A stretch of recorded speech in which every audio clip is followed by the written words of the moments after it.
Hi, everybody. It's great to be here on this Tuesday night.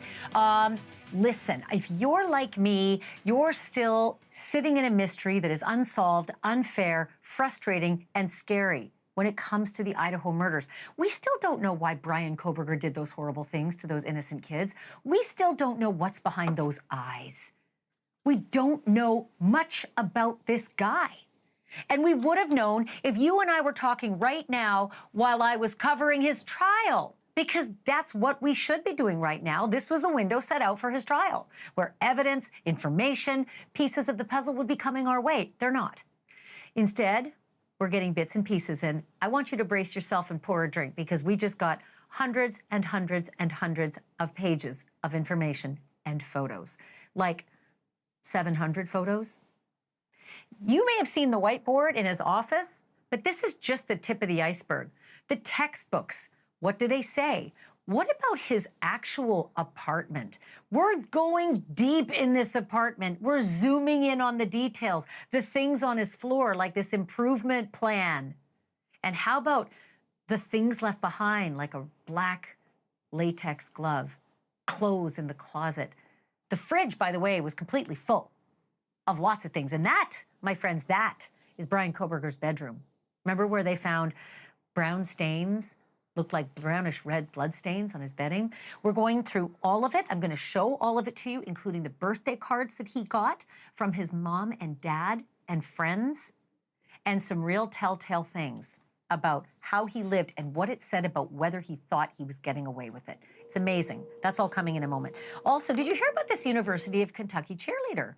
She was a beauty queen at one point, and suddenly the police are saying, no, she's a baby killer.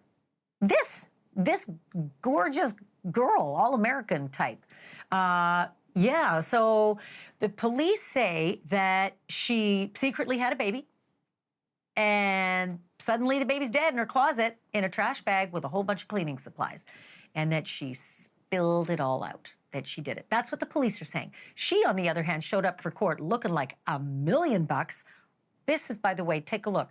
This is her 6 days after giving birth, giving a plea of not guilty. So she says she's guilty to the police, but she shows up in court like this, looking like $1 million, and says, no, I'm not guilty. So which is it? We're going to dig into that with Geragos, because believe it or not, one of my favorite lawyers has had this kind of a case before. ×2.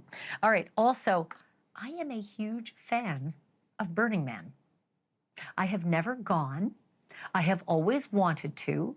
It is super duper crazy, wild and bizarre and awesome. If you don't know, you've been under a rock, but this is Black Rock. It's a city that's built in the desert for just this festival and then dismantled completely until next year. And the guy in the middle, that man thing, gets lit on fire at the end, and it's the big finale, right? That should be the end of it. Happy, happy, what a time. Let's go back. Can't wait to see you next year. Except for no, while that Burning Man was burning, there was a dude dying in a pool of blood in the festival amidst the tens of thousands of dancers and partiers and artists. And here's the problem. They don't know who he is.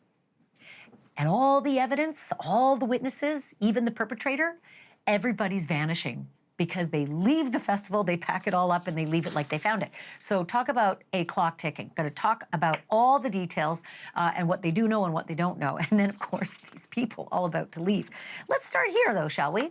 Because had things gone differently up in Boise, Idaho this summer, we would be in the thick of a quadruple murder trial right now.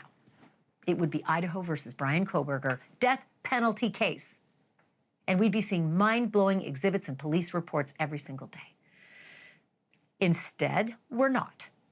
And as you know it, that mountain of evidence is leaking out in pieces, like dribs and drabs. Some of it from the courts, some of it from the various agencies involved in investigating the murder mystery. And when I say leaking, I mean dripping, right? All of it was under wraps. Now it's not, but they got to redact everything and slowly let it out. So all of this is happening, though, as Bryan Kohberger is settling into his new reality, which is life in a small cell, all alone for the next 50 or 60 years, by my math, unless somebody kills him in prison. And if you tune into this show every night, you have seen a metric ton of this evidence being released already. But now, tonight, I want you to get ready for a megaton. I'm talking photographs by the hundreds, just from the killer's apartment alone, survivor accounts, and witness statements from friends that we've never heard before that answer some questions that we have had from day one and thought we may never get an answer to. Plus, birthday cards for Bryan Kohberger, dated just a week after the murders, along with school assignments and text messages, all indicators that his life, after butchering those 4 innocent kids, went on as completely normal, like it never even happened. Completely disassociated from the horrors and the trauma and the excruciating sadness that he caused everyone else. Each picture that's just been released is yet another piece in this bizarre puzzle, another clue in the mystery as to why this heinous crime happened, which he chose, right, to do, and why he chose to perpetrate such evil. By the way, one of the newly released police reports actually refers to this show and this network, NewsNation. As it turns out, a person living 15 miles from Moscow, Idaho, told the police that somebody matching this whole Kohberger description stopped in her driveway, got out, looked around at about 4:30, 5 o'clock in the morning. Problem is, it's an unspecified date, but it is between the murders and Kohberger's arrest. Don't know if it was the night of the murders. But the witness said that she, an elderly woman, knew about the, quote, guy and the car. And when the police asked, quote, where did this information come from? The witness answered, quote, I believe it was on NewsNation, possibly Banfield. There was no further documentation to suggest that the driver that night was in fact Kohberger in his infamous white Elantra. But let's move to those photos, okay, that were released. 699 photos to be exact, that for almost 3 years have been under seal, under a gag order. We have chosen some of the highlights because, 699, I couldn't do it in the hour. They're photos of Bryan Kohberger's kitchen, his bedroom, his living room, his bathroom, his bare bones and frankly grim student apartment in Pullman, Washington. Police photographed the contents, even of his refrigerator and freezer. And it turns out, yeah, he was definitely a vegan before demanding that he got vegan meals when he was booked into the Moscow jail. But if you're used to scanning Zillow listings, my friends, this is that times 1,000. And it's 1,000 times more creepy, knowing who lived there and what he was planning to do while in that apartment, the plans he was making. So let me take you inside the front door and the balcony. You walk in and there's this purple Swiffer just off to the left there and a beige carpet that has certainly seen better days, but relatively clean, worn around the edges, but I think he vacuumed everything multiple times. There's the porch, whatever. Here's his freezer. It is jammed with like prepared foods, all vegan, lots of meatless pizzas and vegan Thai food. In the fridge, there's soy milk and tofu and plant-based hot dogs and hummus, and there's a whole mess of onion skins down there in the crisper. He's not the most tidy fella, but you can see it's pretty Spartan, and none of it is meat. In the living room, there is one very small couch. You can just see the corner of it there. And there's one small rug, small coffee table there, like Spartan. One little pillow. Guess he didn't have many guests, which I guess is not surprising. No decorations. Look, the walls are just bare. There's also no games or DVDs or like guy stuff, right? Bedroom closet, that has his shirt still sitting there on the hangers, short sleeve button, polo type shirts, right? There are a stack of like freshly folded white towels. There's a laptop box over there in the closet. He also bought a Fire Stick, which is expensive, and he left his monitor behind. And the bedding was there. Like this guy, look, this is me talking, but I think this guy was coming back. I don't think this guy pulled out and thought, I'm out of here. I'm getting back to Pennsylvania. They're hot on my trail. No, I think this guy was coming back to this rotten little apartment with his rotten little things and his not even rotting food. I think he planned to come back. If you go into his bedroom, you can see like the full mattress with a frame, right? Again, no decorations, but his bedding is all there. There's the monitor you see there, and the fire stick that he bought. He's got a laundry basket there that he had purchased. All his bedding still intact, right? Again, if you're leaving for good, maybe you take your parking tickets with you, maybe you wouldn't. But 7 of them there, 7 parking tickets. Student papers, all sorts of papers all over the place. Not sure if he was the one grading them. There's the one that got an 80. Or if he was the one doing the, like, was he grading them or was he getting graded? But there's lots of writing in the margins, and there's lots of teacher correction notes. There's another paper that had an 87. I love some of the notes, though. I've seen his handwriting, and it's a total mess, like a 5-year-old, but the ones that have the corrections are written quite nicely, actually, and they're scathing. Like, dude, answer the effing question. You're all over the place. Like, you're making a good reason here, but you're not answering the question. Doesn't that speak to Bryan Kohberger? He's so pompous. He does what he wants, right? And the teachers are saying it. Like, just answer the question that we gave you, smartass. Also, this was weird, seeing birthday cards. Looked like this one was definitely from mom or dad. My guess is maybe mom. It says, "A son leaves your home, but never your heart. He discovers his own happiness, which in turn becomes yours." To that, I cry bullshit, because I think Mr. and Mrs. Kohberger are not finding the same happiness that Kohberger seemed to find. I think they have been plunged into a life of misery by this little horror show. If you open the card, it's actually redacted, so I can't show you what's inside. The police are keeping the privacy of the people who sent. But there were birthday cards sent from at least one other person. This was his 28th birthday. It was 8 days after the murders that these cards were dated. "Happy birthday, Bryan." And then on a card, it's upside down, but it says, "Bryan did not lick this because #COVID." So somebody seems to be in his good graces. Maybe it's his sisters. I don't know.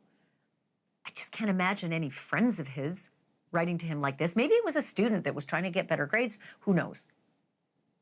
He had a card that was Teddy Roosevelt riding a dinosaur. And the person who sent it to him, see, he had it standing up, like this is his proudest possession. The handwriting there says, "Both of your egos," pointing to the alligator-style dinosaur and Teddy Roosevelt. It says, "You are a dino and professor," LMAO, which you know means laughing my ass off. Inside the card, it's addressed to Bryan, Brym, almost as an affectation. Look at the date, 11/21/2022. I don't know, looks to me like female handwriting, but I could be wrong. Squiggly lines, lots of designs on the cards and stuff on the envelope, so take that for what you will. He also had a few paychecks that were sitting there. The police lined them all up, took pictures of them. 2 checks were for $1,001, and 2 checks were for $842. They were from Washington State University, presumably for his work as a teaching assistant. But, you know, clearly he was getting things that weren't as laudatory. He had an improvement plan, which the police photographed. It was sitting there, dated November 2nd, so, you know, just 11 days before the murders. November 2nd, 2022. They sent this improvement plan to him, basically saying shape up or ship out. And the list of goals there: meet weekly with supervisor at established meeting time, and keep track of weekly hours, and establish weekly goals, and make sure weekly goals are progressively harder. He left it behind. He didn't take it with him, but my guess is he planned to come back and show them who was boss, if you know Bryan Kohberger. Also, do you remember reading in the warrants that they had seized pillows and bedding that had brownish reddish stains that we all thought might have been blood? Well, we now have pictures of it. They're all marked with evidence markers, and they are little brownish reddish stains. They do look like blood. They proved to not be evidentiary, so it proved not to be the blood of any of the victims in this apartment. They found nothing in this apartment of evidentiary value to the murders. But I'm going to creep you out a little here just because, well, I got creeped out and I'm sharing it. The pictures in his bathroom. I could not help but look at the shower. They don't take the same picture that he took, but you can see the bathtub there with the shower. And I kept wondering, is that the shower curtain rod that once had a shower curtain on it, before which he stood snapping that selfie, showing how proud he was just hours after the murder? Thumbs up. Is it in this bathroom at that shower, that bathtub? Because I think it is. When he took the selfie, I think the shower curtain was there. I'm not sure, I'm trying to remember. However, you can definitely see, and the police noted, shower curtain missing. I think that means because he showered all that blood off him that might have still been residual, and then knew as a forensic student, get rid of the shower curtain. Probably put some bleach down your drain too and run the water, because they didn't find anything of evidentiary value. I get creeped out looking at that shower bar right there, knowing what happened in front of it. There was also an absentee ballot. Look at this. An official ballot from Whitman County Elections for the November 8th, 2022 general election. But he clearly got it, registered as a voter there, and did not use it. But imagine that, registered to vote there. He was planning to stay. All those textbooks, very telling. I assume they're textbooks because they're all about crime, like criminal procedure, America's Safest City, Let the Lord Sort Them, all about the rise and fall of the death penalty. And then, I love this one, Why the Innocent Plead Guilty and the Guilty Go Free. Think about that. Why the innocent plead guilty and the guilty go free. Sorry, Brian, not buying it. The evidence overwhelmingly shows you're guilty. Super interesting, though, when you look at all of this material. Also, there was hiking gear in the apartment, a cheap compass, and bear spray. I wondered if the bear spray was going to be used for something else. Don't know, but you can see the compass in there. Wow, never got around to using it. It was still packaged.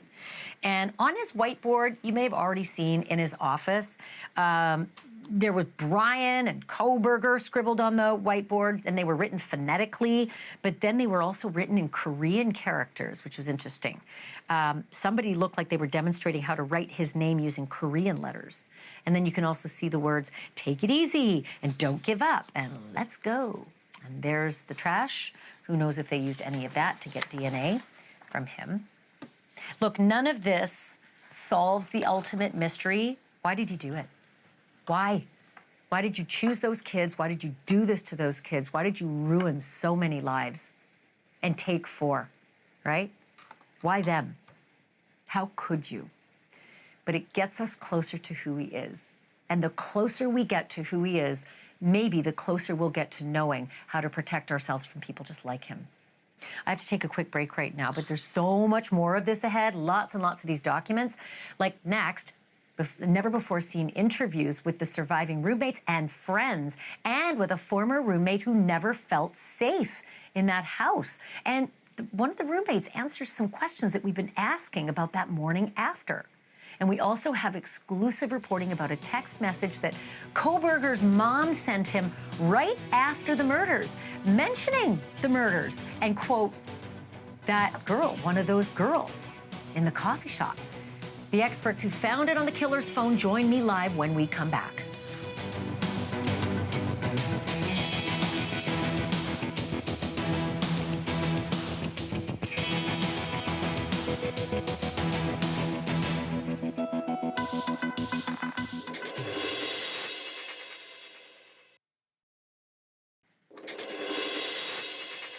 Plea bargains have their purpose. I get it. But the real reason that we and so many others cannot quit the Bryan Kohberger case, even though he's in prison for life, case closed, is that we still don't know exactly what happened and why it happened and why some things didn't happen. But now we know more, a lot more, thanks to the latest and biggest release of police reports and photos to date, including multiple never-before-seen interviews with the surviving roommates and some friends. These are heavily redacted, with most of the names removed, but based on what we know about the house, the rooms, and the people who live there, and who has said what publicly already, we can actually fill in the blanks on some of these redactions. A witness who appears to be Dylan Mortensen told police that she has no idea why she was spared that night, even though Kohberger saw her and knew that she saw him. The interviewing officer writes this, and I quote, "She does not believe anyone ever tried to open her door during the time he was in the house.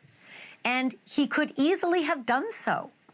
She volunteered that to come through the sliding glass door, the person would have had to scale a tall wall. She advised the suspect would have known her room would have been occupied because he appeared to have known the layout of the house.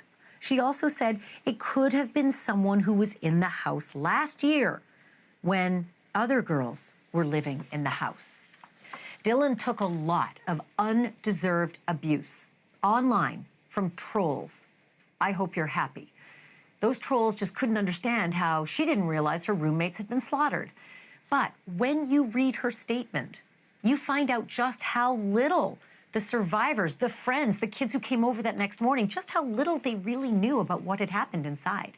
Let me read you this, quote, "She advised she initially stayed, wait, let me start again. She advised she initially went upstairs from, and this is redacted, but we know it's Bethany's bedroom, with redacted, we think that's Hunter Johnson. And she advised when she saw Xana, she realized Xana had not moved since she saw her earlier. She was still thinking Xana was still passed out from being drunk." So think about this. Dylan saw Xana on the floor in her t-shirt and underwear down the hall at 4 o'clock in the morning after all the craziness, right? Sees her as she's running by her room and going down to Bethany's room and thinks, there's Xana, she's passed out drunk. But then 8 hours later, she sees her in the same position on the floor. But she still didn't think any more had happened than Xana passed out last night. Maybe she thought, Xana's OD'd. This is serious. She doesn't realize how serious the situation really is. Then they say she advised they stayed in the house when the police arrived, and the police, were putting the crime scene tape up when they realized there'd been a crime. And when they saw the ambulance arrive and leave, like literally they didn't even know there'd been a crime until they see the police putting the crime scene tape up and they see the ambulance come and go. Redacted told them that they would not leave unless there was no reason to stay.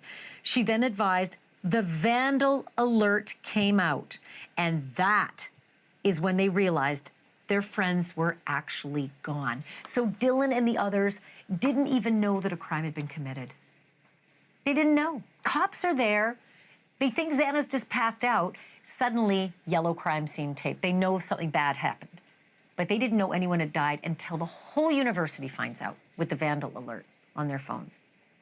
At the end of her interview, Dylan gave investigators a sample of her DNA, and she warned the officers that they might have a tough time finding the suspect's DNA because, let me quote, she advised it might be difficult to locate the offender's DNA because they had conducted a deep clean of their residence leading up to the parents' weekend.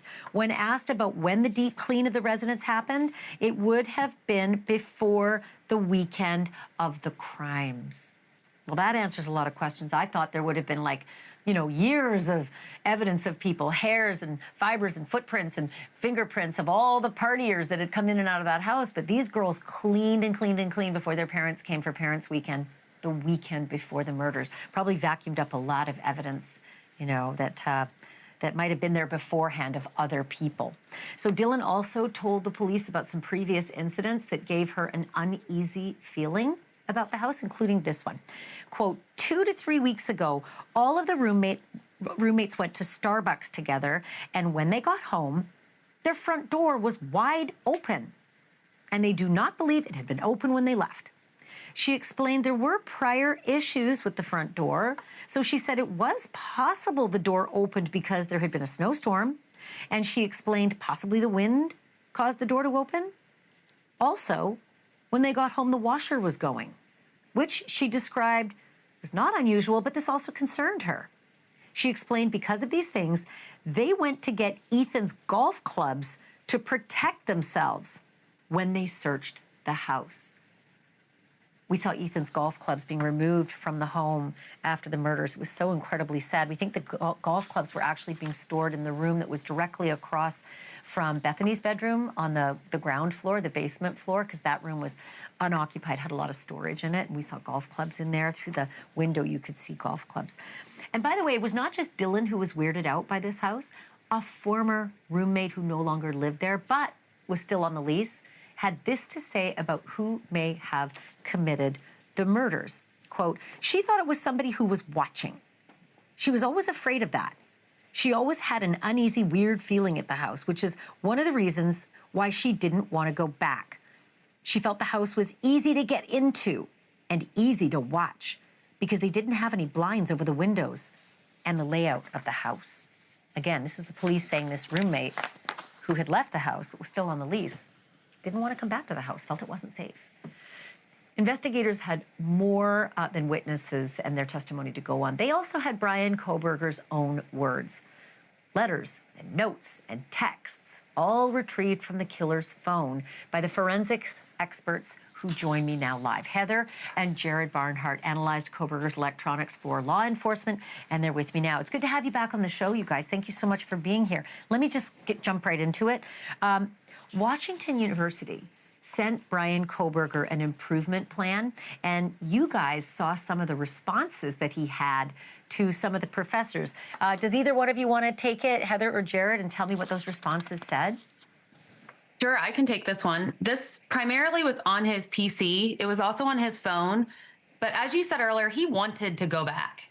So he wrote not one, but 2 letters of grievance explaining why he needed that insurance, why he needed the TA role, what it meant to him.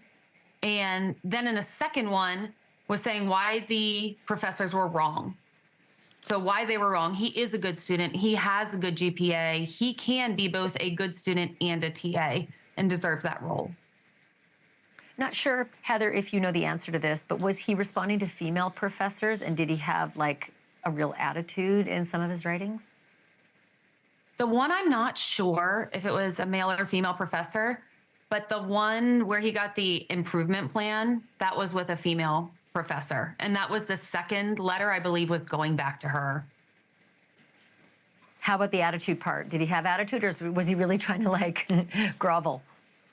In the first one, he was groveling. In the second one, he was trying to point out why he was right and she was wrong. Ah, yes, the woman, of course. That's what all his female colleagues said about him, that he would be late for the women's classes, the women professors, but never late for the men's, and that he would berate the women in the classroom, but not the men who were students. Okay, so Jared, his mother sent him this article about the murders, after the murders, but of course before he was arrested, about Xana putting up a fight.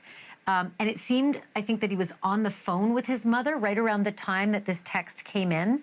Can you tell me a little bit about her communications with him? Yeah, sure.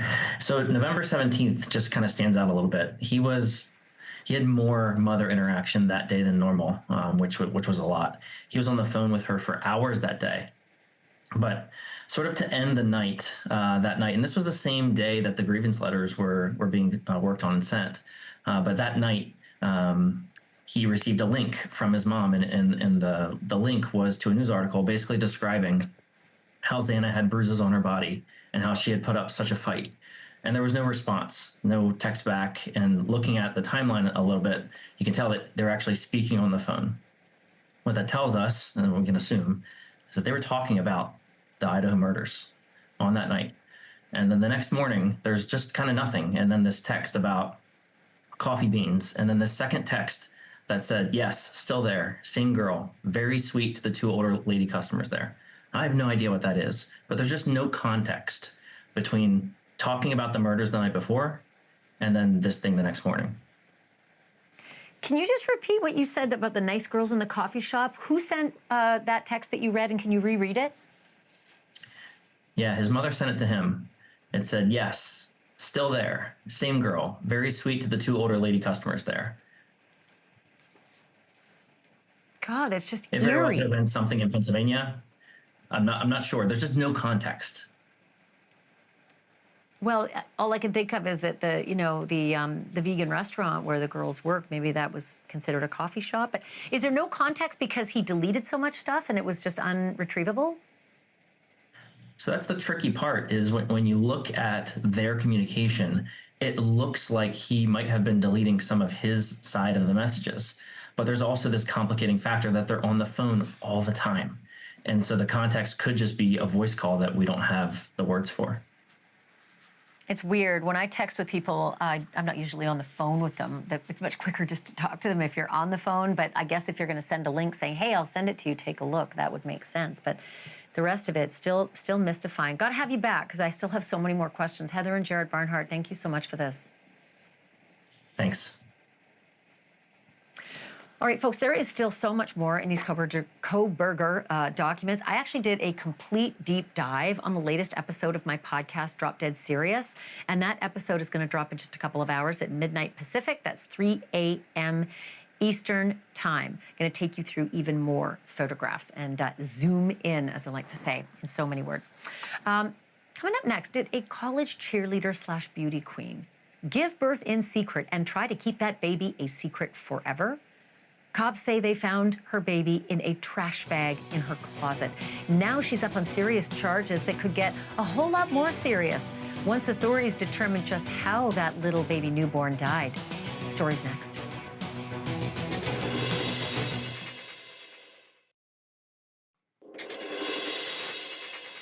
Her name is Laken Snelling. And this time last week, she was living the college dream. She's a 21-year-old ex-beauty queen in her native Tennessee and is currently a third-year competitive cheerleader, just kicking off her senior year at the University of Kentucky. But life for Laken just took a massive U-turn. About 10 a.m. last Wednesday, the police from the Lexington, Kentucky Police Detachment responded to a 911 call about an unresponsive infant at an off-campus residence. When the officers arrived, they found not just an infant, but a newborn who was dead, inside a closet, wrapped in a towel, stuffed inside a trash bag. Police say that Laken admitted to giving birth to that child and then trying to hide the baby by, quote, cleaning up any evidence, placing all cleaning items used inside of a black trash bag, including the infant, who was wrapped in a towel. The arresting officer added, and I quote, the listed suspect treated the corpse in a way that would outrage ordinary family sensibilities. The baby was pronounced dead at the scene, but the cause of death, that has yet to be determined, and that could mean the difference between a long life in prison or just a few years or no time at all. For now, Laken is charged with abuse of a corpse, tampering with physical evidence, and concealing the birth of an infant. She's free on a $100,000 bond, and today she appeared in court looking nothing like how most moms do a mere 6 days after giving birth. What? Wow. This is her saying, I'm not guilty. Cops say she said she was guilty. This is her in court changing that tune, dressing beautifully. Great makeup. In her most recent TikTok post in late June, Laken wrote out a list of goals and included the emoji for having a baby. Days before that, she posted a set of photos that some have likened to a, what do you think, maternity shoot? Person behind her kind of looks like maybe the boyfriend holding that tummy. I'm joined now by criminal defense attorney and longtime friend of the show, Mark Geragos. And Mark has defended someone like this before, a young woman accused of killing her own newborn baby. Okay, Mark, so many questions. The charges she's facing right now, abuse of a corpse, tampering with evidence, concealing the birth of an infant, but not murder. Tell me what the next steps are and why a murder charge may or may not be forthcoming. My guess is, and it's a wild speculation, they cannot prove that this wasn't a stillborn. And if that's the case, if they can't prove that, then they can't get to murder. That was in the case I had, was dismissed not once, not twice, not 3 times, but 4 times, because every single time we went to a hearing, prosecution was unable to prove that there was a live birth. If you can't prove a live birth, you can't get to murder. And, you know, the charges that they've got right now, I won't venture a guess, but it generally concedes that. And unless they've got something or that she is hiding or that they don't know about yet, I think this is about as much as they're going to be able to charge her with. So sadly, in my very long career, I have covered, somewhere closing in on a dozen cases like this. That's just so sad. But I know that when the autopsy comes back, they will try to determine if the child aspirated oxygen, which would indicate live birth. You can't aspirate until you're out of the birth canal and in the air. But that doesn't say that the baby doesn't die right there on the floor, because a young woman is terrified and doesn't call a hospital and does all the wrong things, but doesn't murder the baby. How do you get to that? Like, how do you get past that? Well, you've hit precisely what I found. I was surprised when I first did this 15 years ago or whatever, and did a complete survey, kind of like what you've done journalistically, and saw that it is more frequent. It's not frequent, but it's certainly not rare. And this happens. Oftentimes, the woman does not know that she was pregnant. Oftentimes, they then have the pathologist try to do various things, usually with the lungs, to see whether or not in the autopsy of the lungs, as you stated, whether there's evidence that there was oxygen, or that it had been oxygenated, or the alveolar sacs had been used, or something along those lines. If they can't prove that, if they can't get to that point, then they're not going to get to a murder charge. And in some cases, I saw, like you did, manslaughters. Okay, sorry, I've got about 5 seconds left, but I really need to know if you have an idea of what abuse of a corpse, tampering with evidence, and concealing the birth of an infant might yield in terms of years in prison. If they don't get to murder, but they do get these charges, how much time could she serve? Well, theoretically, she could go to prison. Practically, this is a probation case if she pleads. So interesting. I got to have you back. It's good to see you. Thank you for this. Good to see you too. Thanks. Always good to have Mark Geragos. Coming up every single year, a man is burnt to the ground as thousands watch and dance and do lots of other weird things. It's Burning Man, a festival that's home to artists and influencers and mindbenders and game changers and wannabes. But this year, a real man died, found in a pool of blood as the big man burned. And just hours from now, tens of thousands of potential suspects will be gone, packing up camp and leaving, and taking with them every possible scrap of evidence, including the dead man's name. We are putting the pieces of the puzzle together next.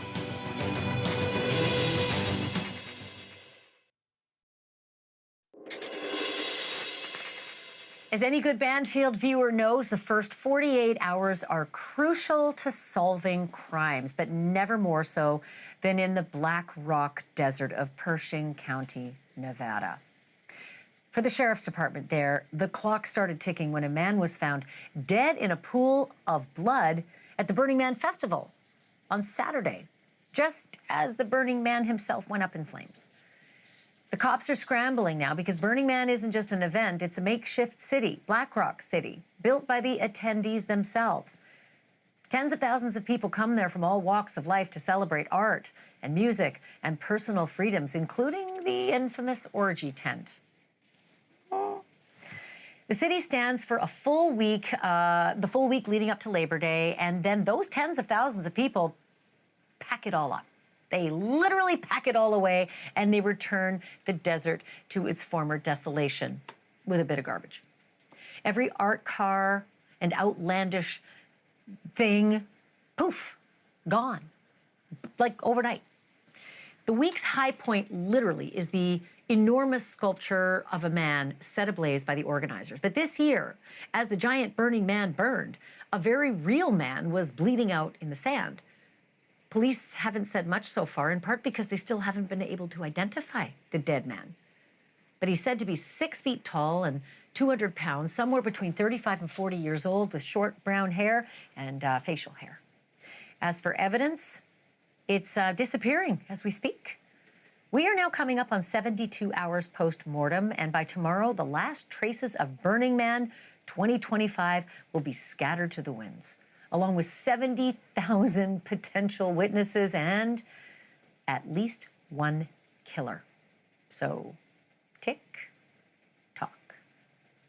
Coming up next, you can run, but you can't hide, even if your wig is all that. A man wanted for murder literally stumbles right into the police officers who were looking for him. When we come back, see the disguise that he tried to pass off that would give Spirit Halloween a run for its money. That's next.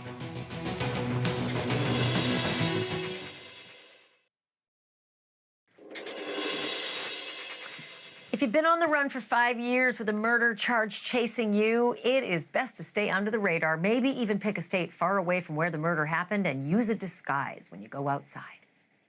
Deoblis Williams did all those things, and tonight, he's locked up anyway. Granted, bad luck had a lot to do with his takedown, but here's how it happened. Police in Ohio, where Williams allegedly beat his girlfriend's toddler to death back in 2020, they just happened to be way up there in Framingham, Massachusetts, because reports said Deoblis was posting from Instagram there. Not the best strategy if you're trying to stay under the radar, but okay. Sure enough, when the Ohio cops went up to look for him in Massachusetts, they literally ran into him right there on the sidewalk. Never mind Deoblis was wearing a long auburn-colored wig to be discreet, the cops were convinced he was their guy.